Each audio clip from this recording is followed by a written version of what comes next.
Students, last के video में हमने देखा था कि किस तरीके से ग्राफिकली हमने लीनियर पेयर को सॉल्व किया था। दो इक्वेशन थी हमारे पास, उसको ग्राफिकली प्लॉट किया था, उनका इंटरसेक्शन पॉइंट निकाला था और वो इंटरसेक्शन पॉइंट उसका सॉल्यूशन था, यानी कि x की वैल्यू और y की वैल्यू हमने निकाली थी। आज हम उसी चीज को अलजेब्रिकली सॉल्व करेंगे, पर बात यह है कि अलजेब्रिकली सॉल्व करने की जरूरत क्या पड़ी।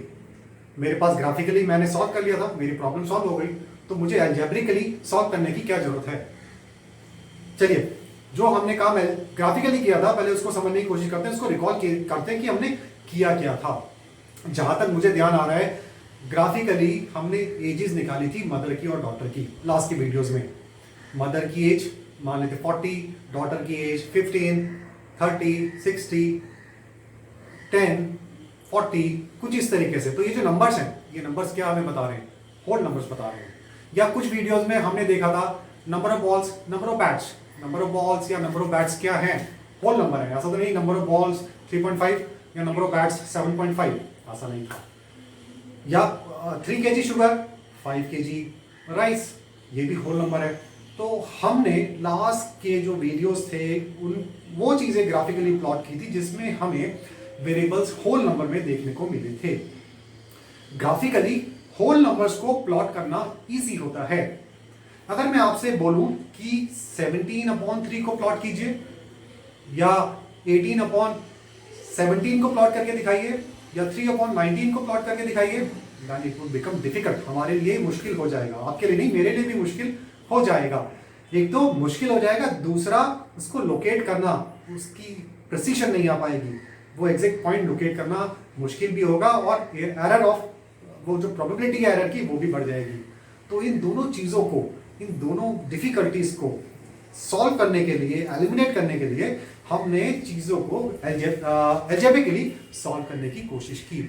और जब हमने कोशिश की तो ऐसे 3 मेथड्स हमने डिवाइस किए जो कि लीनियर पेयर को अलजेब्रिकली सॉल्व कर सकते हैं। कौन से मेथड्स हैं? Substitution method, elimination method and cross multiplication method. ये 3 मेथड्स हैं जिनके जरिए हम लीनियर पेयर्स को सॉल्व कर सकते हैं और उनका सॉल्यूशन निकाल सकते हैं। तो आज के इस वीडियो में हम समझेंगे सब्स्टिट्यूशन मेथड कि सब्स्टिट्यूशन मेथड क्या होता है, किस तरीके से सब्स्टिट्यूशन मेथड दो लीनियर इक्वेशंस को सॉल्व करके उन वेरिएबल्स की वैल्यू निकाली जाती है। तो सबसे पहले स्टूडेंट्स, सब्स्टिट्यूशन मेथड होता क्या है, ये जो वर्ड है इससे समझने की कोशिश कीजिए। मान लीजिए ये मेरे 2 हाथ हैं, ये तराजू बैलेंस को, इसको बैलेंस मान लेते हैं। एक हाथ में मैं आलू रखता हूँ, पोटैटोस, दूसरे हाथ में टोमेटोज रखता हूँ, पोटैटो और टोमेटो, ठीक है।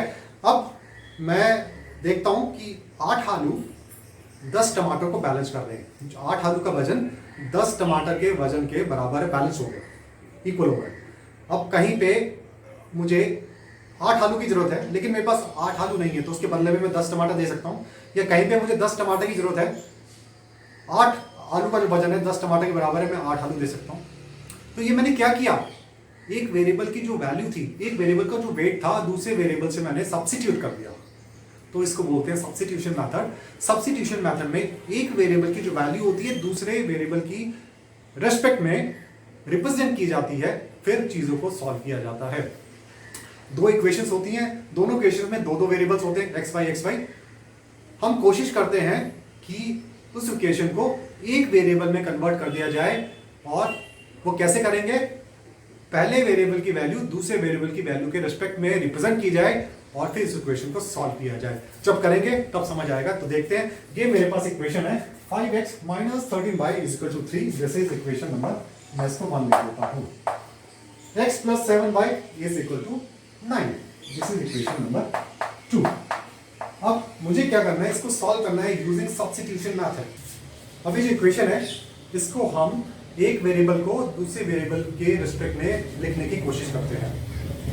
अब हम देखेंगे हमारे पास आसान सी इक्वेशन कौन सी है। ये आसान सी इक्वेशन है, तो मैं क्या करूंगा, इसको मैं देखता हूँ, इसको सॉल्व करने की कोशिश करता हूँ। x को y के रिस्पेक्ट में लिखने की मैं कोशिश करता हूँ। तो उसके लिए हम क्या करेंगे, x को एक तरफ कर लेंगे और y वेरिएबल को दूसरी तरफ ले जाएंगे, इक्वल टू के दूसरी तरफ। तो ये हमने कर दिया। इसको हम सॉल्व कर रहे हैं इक्वेशन नंबर 2। x = 9 - 7y। इधर x 7y प्लस में था और उधर जाके माइनस में हो जाएगा। तो ये x की वैल्यू, x वेरिएबल की वैल्यू मैंने y के रेस्पेक्ट में रिप्रेजेंट कर दी। अब ये मेरी इक्वेशन नंबर 3 आ गई है, ठीक है, इसको ऐसे ही रहने देते हैं। अब क्या मैं अपने इक्वेशन 1 की तरफ जाता हूँ। इक्वेशन 2 को तो मैंने इस तरीके से लिख लिया, अब इक्वेशन 1 की तरफ जाता हूँ। इक्वेशन 1 में क्या मैं x की जगह ये चीज लिख सकता हूँ? ऑब्वियसली लिख सकते हैं। पहले लिख के देखते हैं होगा क्या। 5, हम इक्वेशन 1 में x की जगह मैं ये वैल्यू लिखने की कोशिश कर रहा हूँ, लिखता हूँ 9 - 7, इसको ब्रैकेट में कर दिया मैंने। अभी 5 इन दोनों के साथ मल्टीप्लाई होगा, -13y इज इक्वल टू 3। मैंने कुछ नहीं किया, मैंने पहले x वेरिएबल को y के रेस्पेक्ट में लिखा इक्वेशन 2 में, फिर क्या किया, x की वैल्यू 9 - 7 आ गई। फिर मैं इक्वेशन 1 की तरफ गया, मैंने x की वैल्यू की जगह 9 - 7 लिख दिया क्योंकि x इसके बराबर है। तो आप देखिए ये जो इक्वेशन नंबर 1 थी, इसमें कितने वेरिएबल्स देखने को मिल रहे हैं? एक ही वेरिएबल देखने को मिल रहा है y। एक ही इक्वेशन है, एक ही वेरिएबल है, तो क्या हम उसकी वैल्यू डिराइव कर सकते हैं? ऑब्वियसली कर सकते हैं। यही हमारा वो सोचने का तरीका था कि इक्वेशन में एक ही वेरिएबल आ जाए और फिर इसको सॉल्व करने में हमें आसानी हो जाएगी। अब मैं क्या करूंगा, 5 × 9, 5 9 = 45, 5 × -7y -35y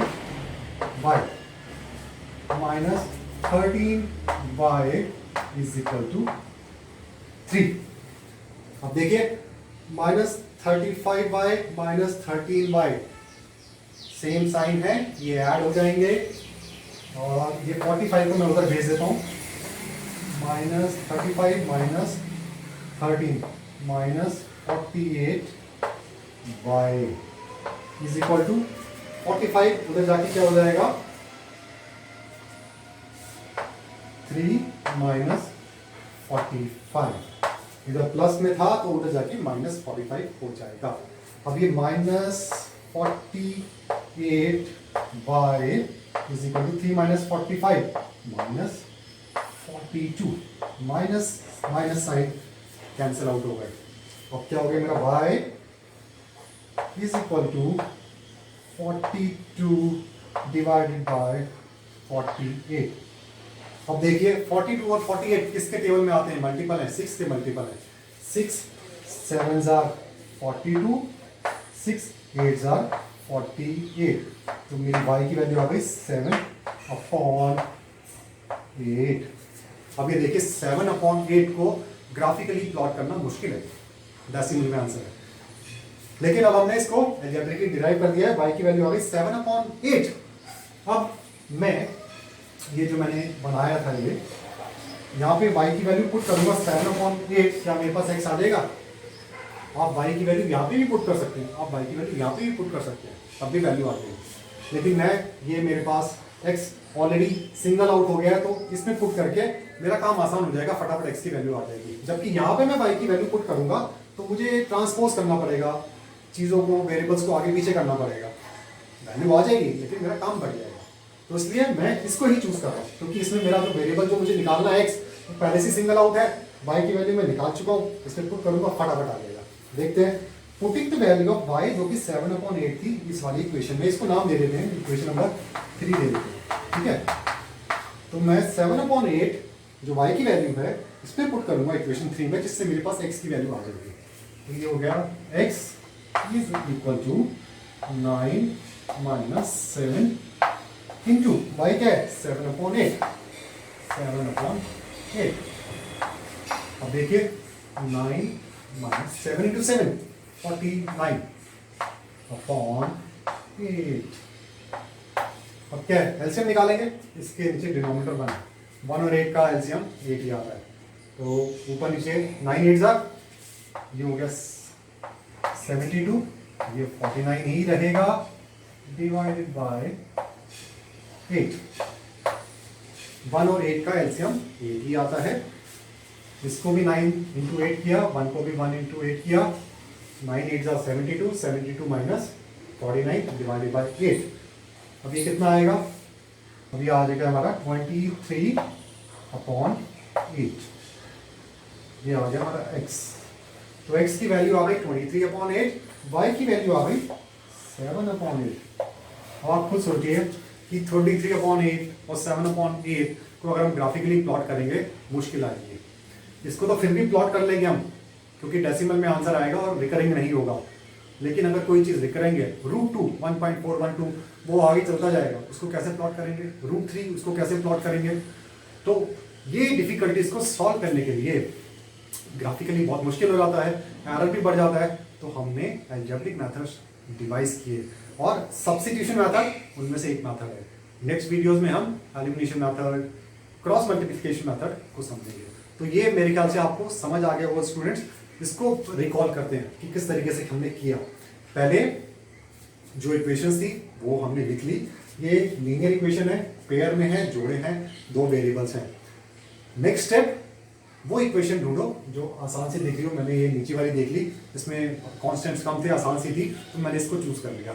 अब मैं कोशिश करता हूँ एक वेरिएबल की वैल्यू दूसरे के रेस्पेक्ट में मैं रिप्रेजेंट करूंगा। जैसे x की वैल्यू मैंने y के रेस्पेक्ट में रिप्रेजेंट की, x = 9 - 7y।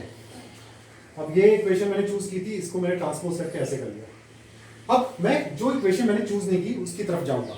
इक्वेशन नंबर 1 पे गया, मैंने क्या किया, x की वैल्यू y की रिस्पेक्ट में रिप्रेजेंट की थी। अब जो x की जगह मैं उसकी जो सब्स्टिट्यूट की है मैंने वैल्यू वो लिखूंगा। 5x की जगह मैंने लिख दिया 9 - 7y -13y = 3। अब समझने वाली बात यह है कि मैंने जो नंबर 1 इक्वेशन थी, इक्वेशन नंबर 1 इस केस में, इसको मैंने एक ही वेरिएबल के रूप में रिप्रेजेंट कर दिया। अब एक ही वेरिएबल है, एक ही इक्वेशन है, तो उस वेरिएबल की वैल्यू हम आराम से निकाल सकते हैं। जब एक इक्वेशन हो और दो वेरिएबल हो तब नहीं निकाल पाएंगे, तब हमें दूसरी इक्वेशन चाहिए होगी। लेकिन हमने क्या किया, सब्स्टिट्यूट करके एक ही वेरिएबल बना दिया एक ही इक्वेशन में, तो अब उसको सॉल्व करना हमारे लिए आसान हो गया। तो हमने इसको सॉल्व किया तो मेरे पास y की वैल्यू आ गई 7/8। अब y की वैल्यू 7/8 आ गई। अब हम x की वैल्यू निकालेंगे, सेकंड वेरिएबल की वैल्यू निकालेंगे। तो जो मैंने ट्रांसपोज करके वेरिएबल को सिंगल आउट किया था उसमें y की वैल्यू मैंने पुट कर दी।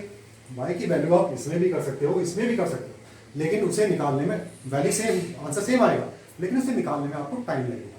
ये हम पहले से काम कर चुके हैं। जो वेरिएबल हमने निकालना है उसको सिंगल आउट कर सके, खुद कर चुके हैं, तो ऑब्वियसली इसमें रखना ठीक रहेगा हमारे लिए। तो मैंने वैल्यूज पुट की जो कि निकल के आ गई 72 - 49 / 8 23/8। तो इस तरीके से हमने सब्स्टिट्यूशन मेथड को से चीज़ों को सॉल्व किया। जो linear pair of equations into variables को सॉल्व किया, इंटरसेक्शन पॉइंट निकाले और फिर हमारे पास आंसर्स आ गए। जो कि ग्राफिकली ऐसी चीज़ों को निकालना थोड़ा मुश्किल हो जाता है, प्रोबेबिलिटी ऑफ एरर बढ़ जाता है। तो स्टूडेंट्स आप इसको प्रैक्टिस कीजिए, जितनी प्रैक्टिस करोगे उतना ही आपका हाथ खुलेगा, प्रॉब्लम को सॉल्व करने में आपकी जो एक्सपर्टीज है वो बढ़ती चली जाएगी। चलिए मिलते हैं दूसरे वीडियो में। Thank you.